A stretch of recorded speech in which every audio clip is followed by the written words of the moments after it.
તો મોરબીમાં ખાતામાંથી પૈસા ઉપડી જતા હલ્લાબોલ થયું છે। ખાતામાંથી પૈસા ઉપડી જતા ખાતા ધારકો ઉકળાયા। રવાપર રોડ પર આવેલી ઇન્ડસ્ટ્રીયલ બેંકનો આ બનાવ છે, જ્યાં એકાઉન્ટમાંથી 18 લાખ અલગ અલગ ખાતાઓમાં ટ્રાન્સફર થઈ ગયા, જેમાં ફિક્સ ડિપોઝિટના 15 લાખમાંથી 12.50 લાખ ટ્રાન્સફર થઈ ગયા। સેવિંગના 8 લાખમાંથી 5.30 લાખ રૂપિયા થયા ટ્રાન્સફર। પૈસા ટ્રાન્સફર થતા બેંક ખાતે ખાતા ધારકોનો હલ્લાબોલ।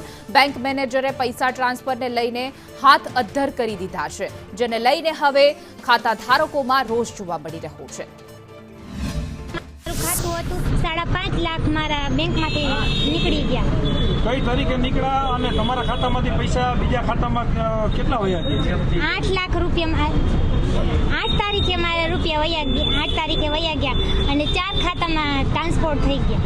એ કેવી રીતે ટ્રાન્સફર થયા? તમે ઓનલાઈન બેન્કિંગ કઈ વાપરતા હતા? ના, ઓનલાઈન બેન્કિંગ યુઝ નથી કરતા, એટીએમ કાર્ડ યુઝ નથી કરતા, છતાંય મારા બેંકમાંથી વયા ગયા। મારે 8/4/2025 ના દિવસે ફ્રોડ થયું, 12.5 લાખ રૂપિયાનું ફ્રોડ થયું અને 2 વાગે બેંકમાંથી ફોન આવ્યો કે તમારા ખાતામાં ફ્રોડ થયું છે અને 2 ને 65 જમા રહ્યા, એકારે 15 લાખની એફડી તોડી અને મારા ખાતામાં ટ્રાન્ઝેક્શન કરીને બીજાના ખાતામાં નાખી દીધું।